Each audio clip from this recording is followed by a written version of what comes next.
मान लीजिए L and M two parallel lines हैं। Line L is parallel to line M, और इनको इंटरसेक्ट करने वाला जो लाइन है उसे ट्रांसवर्सल कहा जाता है। क्या कहा जाता है? ट्रांसवर्सल। ये है ट्रांसवर्सल। तो इसमें आप ढेर सारे देख रहे हैं एंगल बन रहे हैं। तो यहां पर कुछ एंगल इक्वल होते हैं जब लाइंस पैरेलल हो और उनको कोई एक लाइन काट रही है, उसे ट्रांसवर्सल कहते हैं। तो कुछ एंगल्स आपस में इक्वल होते हैं। जैसे सबसे पहले नाम लूंगा मैं आपका करेस्पॉन्डिंग एंगल। तो करेस्पॉन्डिंग एंगल में देखेंगे आप कि जो एंगल्स इक्वल होंगे उसमें इंग्लिश का एफ लेटर जो होता है ना, उसके जैसे फॉर्मेशन होता है। एग्जैक्टली मतलब एफ को उल्टा कर दीजिए, सीधा कर दीजिए, एफ जैसा होगा। जैसे यहां पर ध्यान से देखना, पहली लाइन के ऊपर, पहली लाइन क्या है ना, ऊपर राइट हैंड साइड में एंगल 1 है। दूसरी लाइन के ऊपर राइट हैंड साइड में 2। Angle 1 is equal to angle 2। एक करेस्पॉन्डिंग एंगल कहा जाता है। करेस्पॉन्डिंग मीन्स उसी की तरह,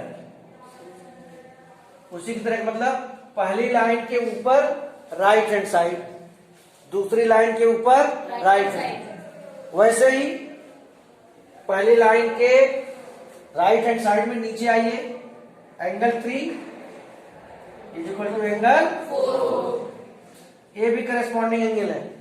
ये तो राइट हैंड साइड के हो गए, एक ऊपर वाला और एक नीचे वाला। लेफ्ट हैंड साइड में ऐसे पेयर एग्जिस्ट करते होंगे। Angle 5 is equal to angle 6। बात समझ में आ रही है? अब लेफ्ट हैंड साइड में नीचे वाले पर आइए, एंगल 7, ये सारे के सारे जितने मैंने आपको बताए हैं ये सब करेस्पॉन्डिंग एंगल की कैटेगरी में आते हैं। इसमें आते हैं करेस्पॉन्डिंग। आपको करेस्पॉन्डिंग, अब देखिए मैं एंगल 1 और एंगल 2 को लेता हूं, समझना, इनको कवर करता हूं। एंगल 1 ये है और एंगल 2 ये है। इन दोनों को जब मैं एक साथ कवर करता हूं तो बताइए इंग्लिश का कौन सा अल्फाबेट बनता है? उल्टा सीधा बनेगा, कुछ भी एफ बनेगा ना। इसको भी लोगे, एंगल 5 एंगल 6 को है तो भी आप देखिए एफ जैसा ही कुछ बनेगा। बनेगा कि नहीं बनेगा? लेकिन आपको तरीके से जो समझने का है वो चीज ये है, तरीके से समझने की बात ये है कि पहली लाइन के राइट हैंड साइड में, पहली लाइन के राइट हैंड, दो लाइन है ना एल और एम, राइट हैंड साइड में एक बार अपवर्ड डायरेक्शन में और एक बार downward direction. Angle 1 is equal to angle 2, angle 3 is equal to, फिर लेफ्ट हैंड साइड में आ जाएगी अपवर्ड डायरेक्शन में, डाउनवर्ड। तो कुल 4 पेयर करस्पॉन्डिंग एंगल्स के एग्जिस्ट करते हैं, 5वां नहीं एग्जिस्ट करते। बात समझ में आ गई? करस्पॉन्डिंग एंगल की यहीं पर कहानी है, ठीक है। अब लेकिन इसी में और भी एंगल एग्जिस्ट करते हैं। अभी ये चीजें मैंने बता दी है, एल और एम, और एक करस्पॉन्डिंग एंगल एक ही शर्त पर इक्वल होंगे, जब लाइंस पैरेलल होंगी। लाइंस क्या होंगी? पैरेलल। लाइंस अगर पैरेलल नहीं है तो करस्पॉन्डिंग एंगल तो एग्जिस्ट कर रहे होंगे but they will not be equal, वो इक्वल नहीं होंगे। अब इसी तरह और एंगल की बात करते हैं आपसे। अब हम बात करेंगे अल्टरनेट इंटीरियर एंगल्स की। अल्टरनेट इंटीरियर, इंटीरियर क्या मतलब? दोनों लाइन के अंदर, एल लाइन ये, एम लाइन ये। एंगल 1 अल्टरनेट, अब इस साइड आ जाइए, एंगल 2, और ऐसे ही एंगल 3। जैसे मैंने बताया था कि करस्पॉन्डिंग में इंग्लिश का अल्फाबेट एफ बनता है उल्टा सीधा, अल्टरनेट इंटीरियर एंगल में जेड बनता है।